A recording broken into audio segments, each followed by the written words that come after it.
Olá, seja muito bem-vindo. Está começando o DC Notícias Web. Você também pode acompanhar conosco através do QR Code que está no canto da tela pelo YouTube.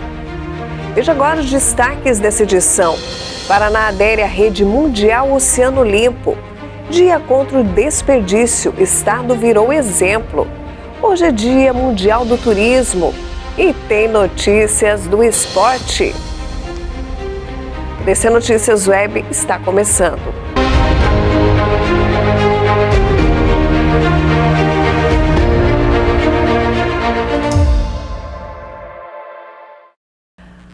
Olá, nós abrimos essa edição falando que o Paraná adere à Rede Mundial Oceano Limpo pela limpeza e preservação do mar e costas. O governo do Paraná formalizou a adesão à Rede Oceano Limpo, movimento vinculado à Unesco.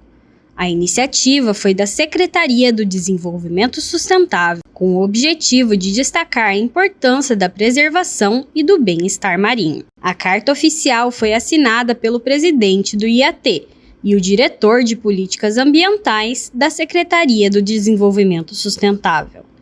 Durante o evento, também foi lançado o documento Mapeamento e Análise de Estratégias acerca das políticas públicas para o enfrentamento do lixo no mar no estado do Paraná.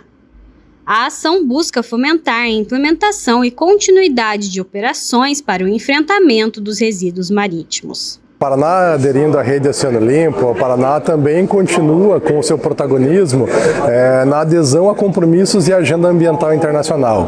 Hoje o Paraná já é aderente ao Pacto Global da Biodiversidade, ao CDE, ao Race to Zero. Então o Paraná vem desde 2019 cada vez mais atuante e parte de protagonista dos compromissos e agendas ambientais mundiais para a conservação. Então a Rede Oceano Limpo ela é uma das grandes metas do estado do Paraná, justamente para a conservação do seu maior patrimônio natural, que hoje é a Mata Atlântica. Um estado que é amplamente 100% do seu território, 97% do seu território é Mata Atlântica, e que tem a maior porção da Mata Atlântica conservada do país aqui no litoral do Paraná. A importância é que possamos dar aos oceanos uma tranquilidade e uma garantia de que eles vão ser preservados e conservados. Temos hoje problemas sérios de plástico no mar, que precisamos que isso seja retirado com o tempo e que nós fazemos várias ações com o estado do governo, por exemplo, recuperação da orla marítima. Não só engordamos a orla, como também mantivemos e ampliamos a restinga. Isso também é uma preservação dos mares. Em toda a Operação Verão, onde a população aumenta nas praias, fazemos uma limpeza geral todos os dias das praias para que os plásticos que são depositados ou as latas de metais não vão para o rio, para o mar, desculpe, e sim sejam coletadas, dando uma limpeza geral, principalmente nessa época. A carta ela é um pacto para a conservação e proteção da biodiversidade. A Mata Atlântica ela é onde você tem hoje o maior número de espécies catalogadas, é uma das maiores biodiversidades do planeta. O Paraná, junto com o sul de São Paulo e com o norte de Santa Catarina, tem toda a região da Grande Reserva da Mata Atlântica, que é considerada a porção contínua mais conservada e bem protegida do país. E agora a gente fala do dia 27 de setembro, que é celebrado o Dia Mundial do Turismo. Serviço importante para a região da Tríplice Fronteira. O Dia Mundial do Turismo é comemorado em 27 de setembro, desde 1980, quando a Assembleia Geral da Organização Mundial do Turismo decidiu instituir a data. A escolha do dia coincide com a data de criação da OMT em 1975. O objetivo dessa celebração é aumentar a consciência sobre o impacto do turismo no desenvolvimento econômico, social e cultural, além de promover a importância do turismo sustentável. A OMT usa essa data para destacar os benefícios do turismo e como ele pode contribuir para a paz e o entendimento entre os povos. A cada ano, o Dia Mundial do Turismo tem um tema específico que ajuda a focar as discussões e atividades em torno do setor, promovendo iniciativas que visam não só o crescimento econômico, mas também a preservação do meio ambiente e o respeito às culturas locais. É uma oportunidade para governos, organizações e comunidades celebrarem a diversidade cultural e as experiências que o turismo pode proporcionar. Em Foz do Iguaçu, a data é muito celebrada devido ao potencial econômico e fronteiriço da cidade, que todos os anos é uma das cidades que mais atrai turistas no ano. Uma vez que a região tem uma das 7 maravilhas da natureza, fronteira com Paraguai e Argentina, a hidrelétrica de Itaipu sendo um dos principais polos turísticos do Brasil, que segue crescendo para ser o destino mais buscado pelos turistas na região, com diversas ações e incentivos do Estado.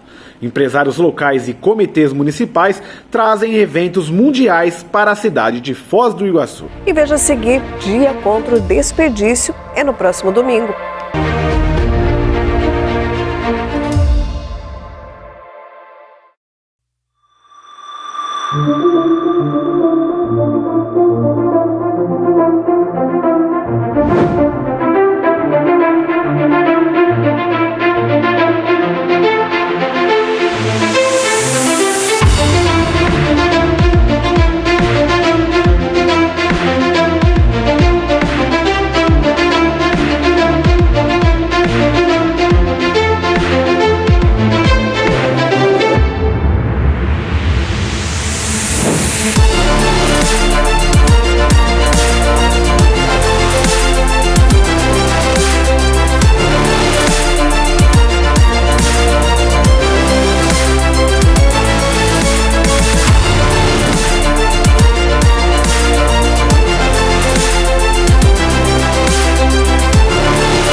UDC está conectada com o futuro, para você escolher aonde ir e como ir. Escolha quem tem história e faz história. Escolha uma instituição nota máxima em excelência. Vestibular 19 de outubro. Inscrições pelo site udc.edu.br.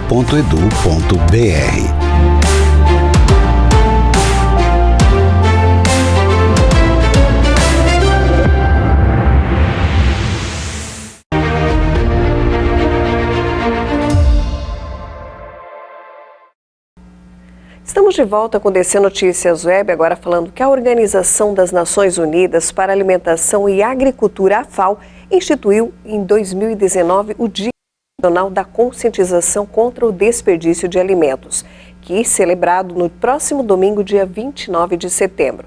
No Paraná, o programa Banco de Alimentos Comida Boa do Governo do Estado tornou-se exemplo de política pública com o objetivo de garantir o reaproveitamento de frutas, verduras e outros produtos alimentícios que iriam para o lixo por não terem condições de serem comercializados, beneficiando assim cerca de 1.300.000 pessoas direta e indiretamente. O programa vem evoluindo dia após dia. Então a gente vem conseguindo melhorar, otimizar processos para reduzir ainda mais o desperdício de alimentos. Antes do programa, se desperdiçava muito. A Ceasa jogava em média 50 toneladas por dia de alimentos. E muitos desses alimentos eram comida e comida boa. Tanto que o governador colocou o nome do programa de Banco de Alimentos Comida Boa em função disso. São alimentos de altíssima qualidade nutricional, altíssima qualidade visual, inclusive, no ponto de consumo que não tem tempo de prateleira. Alguns, sim, apresentam pequenos defeitos, mas que não tiram a sua qualidade nutricional. E isso tudo era desperdiçado. O Banco de Alimentos, no ano de 2023, recolheu ou deixou de desperdiçar mais de 5.300.000 quilos de alimentos. Então é muita coisa que iria para o lixo e que foi para a mesa de quem mais precisa. Asilos, orfanatos, associação de moradores, enfim, uma gama enorme de entidades que recebem e dão destino a esse alimento muito bom. Então, o dia de combate o Dia Mundial de Combate ao Desperdício de Alimentos, a gente tem orgulho de fazer aqui, eu acredito ser o maior programa de redução de desperdícios do mundo, aqui na Ceasa do Paraná. Nas nossas 5 unidades acontecem isso, em Curitiba, Londrina, Maringá, Cascavel e Foz do Iguaçu. O programa está acontecendo e evoluindo dia após dia. Então eu tenho convicção que o ano de 2024, esses 5.300.000 quilos serão superados. Então a gente quer, de fato, fazer com que o alimento que é bom chegue na mesa de quem mais precisa. E agora a gente traz notícias do esporte. O Foz Cataratas Futsal faz sua partida na primeira fase do Campeonato Estadual de 2024 nesse final de semana. O acadêmico de jornalismo, Jorge Vinícius, traz mais informações. Neste final de semana acontece a última rodada do Campeonato Paranaense de Futsal da Série Ouro. E nessa super rodada que vai acontecer, todos os 16 times que estão na competição vão atuar no mesmo horário para definir ali as colocações dentro da classificação geral do torneio. Aqui em Foz do Iguaçu, o Foz Cataratas Futsal vai entrar em quadra também no ginásio Costa Cavalcante às 8 horas da noite contra a equipe do Ampere. O Ampere, que vive neste momento uma situação muito complicada, é o último colocado da competição com apenas 5 pontos e aí vive essa situação que a gente vai explicar daqui a pouquinho.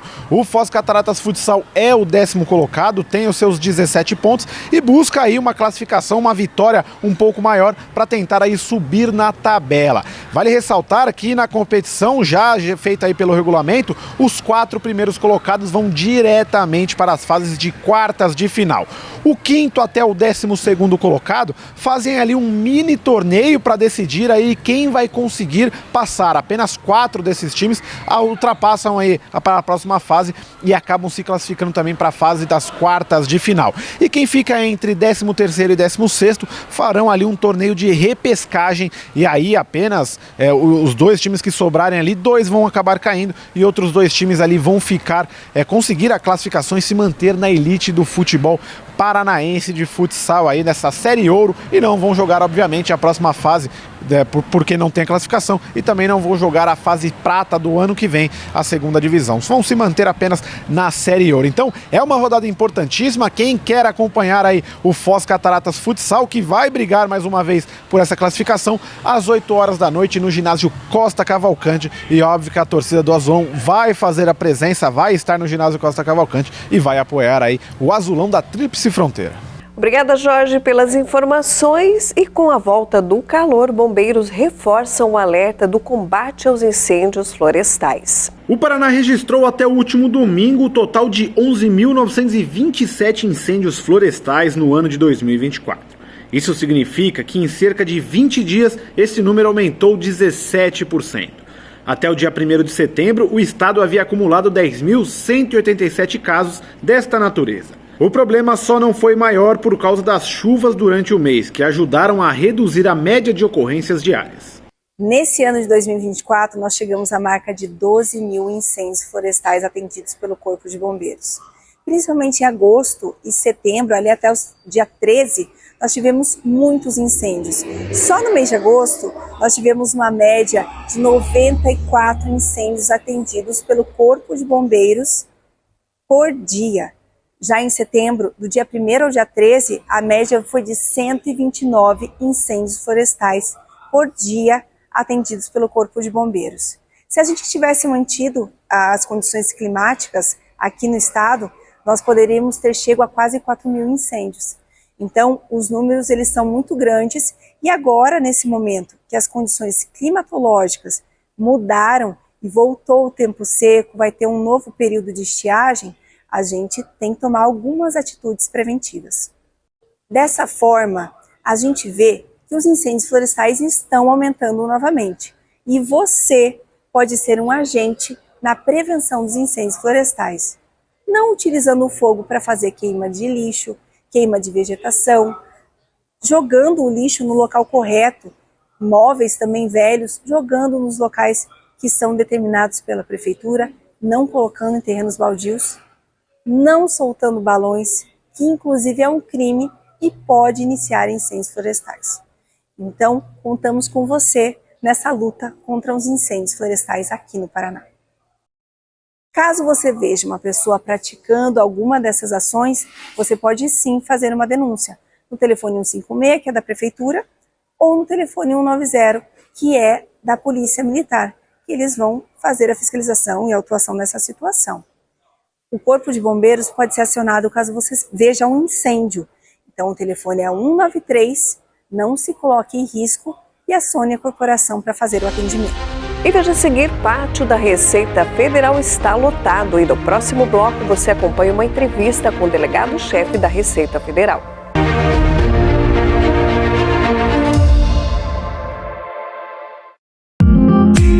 Como participante do primeiro programa de estágio na Disney, em parceria entre a UDC e o CF, eu vivi uma experiência verdadeiramente mágica. Eu tive a oportunidade de descobrir como funciona e como é administrada a maior empresa de entretenimento do mundo. Acredito que a melhor parte de ter trabalhado na Disney foi descobrir os segredos de toda a magia. Com certeza ter esse contato com diversas culturas do mundo inteiro. Eu posso dizer que eu tenho amizades espalhadas por aí, pelo menos em todos os continentes do mundo.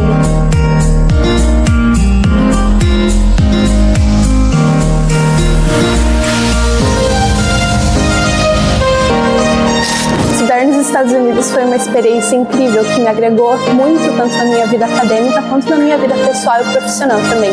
Com certeza viveria tudo novamente e eu sou imensamente grata a toda a equipe UDC que proporcionou a mim essa experiência e por todo o apoio que eles me deram.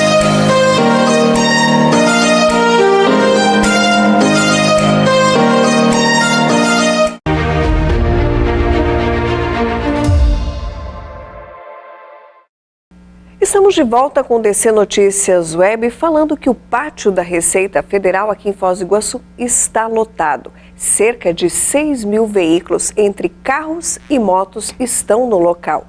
O delegado-chefe da Receita Federal aqui em Foz do Iguaçu conversou com a nossa equipe. Os veículos são abordados em operações de rotina, tanto na Ponte da Amizade quanto na zona secundária, e as situações em que são abordados são: normalmente na Ponte da Amizade são fundos falsos, são mercadorias ocultas para fazer a transposição da fronteira, e na zona secundária, que é qualquer localização fora da Ponte da Amizade, são veículos que estão transportando grandes quantidades de mercadorias, são cargas de mercadorias, normalmente dizem respeito a descaminho, que são mercadorias permitidas, mas que foram introduzidas no país sem o pagamento dos tributos devidos. Os veículos ficam no pátio até a lavratura do auto de infração. Existe um prazo para que a pessoa recorra, para que ela interponha um recurso, tá, com as suas alegações. Fim desse prazo, se houver o recurso, ele é julgado. Após todo o trâmite processual, esses veículos ficam à disposição da Receita Federal para destinação. Se eles são veículos muito ruins, se são inservíveis, eles podem ser leiloados para ferro velho, né? E se são veículos bons, eles podem ser leiloados tanto para pessoas físicas quanto para pessoas jurídicas, ou ainda podem ser destinados para órgãos, né? A Receita incorpora veículos para utilização ou incorpora veículos e cede para outros órgãos, para a universidade, mesmo para entidades beneficentes, entidades de utilidade pública, conforme o caso, elas podem receber veículos também da Receita Federal. O aumento de apreensões, seja de veículos, seja de mercadorias, é o aumento de servidores. Nós recebemos cerca de 30 servidores este ano. Esses servidores foram treinados e agora eles estão produzindo. O resultado é abordagens de maneira mais assertiva, então houve esse aumento. Né? Os nossos pátios eles estão cheios, a gente acabou trazendo veículos aqui para a própria estrutura da alfândega, e existe um complicador que este ano, por se tratar de um ano eleitoral, a gente fica impedido de doar tanto mercadorias quanto veículos durante um determinado período. Então, nós não conseguimos dar uma vazão no número de veículos. A gente está apreendendo mais veículos do que a gente está conseguindo destinar. Nós estamos usando todas as opções, todas as estratégias possíveis. Nós estamos encaminhando veículos para outras unidades. A gente, como eu disse, nós doamos veículos para outros órgãos. A gente na medida do possível, a gente está oferecendo veículos, mas existe assim uma certa dificuldade, porque é natural que queiram receber os melhores veículos possíveis. E a grande maioria dos veículos que são apreendidos não são bons, são veículos que já têm uma certa idade, já têm uma necessidade de manutenção, então muitas vezes eles não têm interesse em receber esses veículos. A gente coloca em leilão e no leilão existe interesse por conta do preço, né? Mas há uma dificuldade, de fato, durante esse período eleitoral, de a gente destinar, seja veículos, seja mercadorias. As motos, elas são usadas para transportar mercadorias de forma oculta do Paraguai para o Brasil. E há um volume muito grande de motocicletas, porque o trânsito é muito rápido, eles levam em torno de 5 minutos para ir até o Paraguai, montar uma carga e trazer para o Brasil. Então há um fluxo muito grande, e por se tratar de um veículo barato no Paraguai, é vantajoso para eles tentarem passar com as mercadorias. Se eles perderem, se eles passarem 1, 2 vezes, eles já pagam o valor da moto e já estão no lucro, né? Então eles passam, perdem, vão lá, compram outra moto. Nós temos casos de pessoas que já perderam 20, 25 motocicletas lá e continuam usando do mesmo artifício, porque acabam diluindo o prejuízo da moto na quantidade de vezes que eles passam. Há momentos na Ponte da Amizade, em determinados horários, passam 1.200, 1.500 motos em 1 hora. Então eles se utilizam desse grande número de motocicletas que estão passando para aproveitar a brecha. A gente faz a abordagem, mas não há como abordar as 1.500 motos que estão passando. Já houve uma época em que o ônibus era muito utilizado aqui, mas quando você abordava um ônibus e encontrava mercadoria, o prejuízo era muito grande. Então eles mudaram a estratégia, eles estão usando mais a mesma carga que estava no ônibus, eles fracionam em 5, 10 veículos, e a probabilidade de eles conseguirem escapar, né? A gente pode pegar 1, 2, mas 4, 5, 6 conseguem passar. Lógico que não é só aqui em Foz do Iguaçu que existe fiscalização, existe em Cascavel, Londrina, Maringá, Ponta Grossa, Curitiba. Então, mas dilui a margem de risco deles serem abordados. Se você aborda um ônibus, eles perdem tudo de uma vez só. Diluindo em 10 veículos, eles têm uma chance maior de escapar. Nós passamos a fazer um trabalho com abordagens em caminhões, né, cruzando a Ponte da Amizade, e também na zona secundária. O que acontece é que, na medida em que você adota um determinado foco, seja moto, seja caminhões, o contrabando não para. Então eles mudam o modo de operar. Então, se você começa a pegar muito forte veículos de passeio, eles migram para caminhões. Você começa a fazer um trabalho com caminhões, eles mudam para motos. Então, o crime está sempre se adaptando àquilo que as autoridades fazem. Existem casos de ambulância, nós já abordamos ambulâncias com mercadorias, a gente já abordou veículos de transporte escolar, seja de crianças, seja de universitários, com mercadorias. Recentemente nós tivemos um ônibus de linha que estava repleto de mercadorias. Então, como eu disse antes, o crime utiliza de todos os meios para tentar passar, né, introduzir esse material do Paraguai no Brasil. Contudo, nós orientamos os nossos servidores a abordar todos os tipos de veículos. A gente aborda ambulância, a gente aborda transporte escolar, a gente aborda veículos da própria polícia paraguaia, da aduana paraguaia, quando eles entram aqui, porque faz parte do nosso serviço, assim como nada impede que eles nos abordem quando nós vamos para o Paraguai. Faz parte do serviço da aduana conferir todos os tipos de veículo. Nós não reclamamos do trabalho, né? Nós fazemos o trabalho. Existe de fato uma sobrecarga, porque toda a apreensão que ela é realizada, existe um trabalho de formalização, existem processos administrativos, existe a destinação dessa mercadoria e, como eu disse antes, esse é um ano eleitoral, então nós ficamos impedidos de doar mercadorias, existe uma sobrecarga nos nossos depósitos, nós temos, além de um grande depósito, a gente começa a usar aqui carretas que são apreendidas, a gente acaba guardando mercadorias em carretas, em containers, aguardando a possibilidade de fazer as doações. Nós temos uma lista de entidades que solicitaram doações, estamos aguardando o fim do período eleitoral para que a gente possa dar sequência nesses processos de destinação de mercadoria. Eu acredito que existe uma percepção por parte da sociedade que o trabalho da Receita Federal vai muito além de aprender coisas. Nós oferecemos um retorno social, nós temos entidades que nós ajudamos mediante a doação de mercadorias que elas são utilizadas para a realização de bazares e a manutenção das atividades. Então, eu acredito que o trabalho da Receita Federal reverte em benefício não apenas da sociedade aqui de Foz do Iguaçu, mas de todo o Brasil. E o DC Notícias Web de hoje vai ficando por aqui, agradecendo mais uma vez a sua companhia. Um ótimo final de semana. A gente se vê. Até lá. Tchau.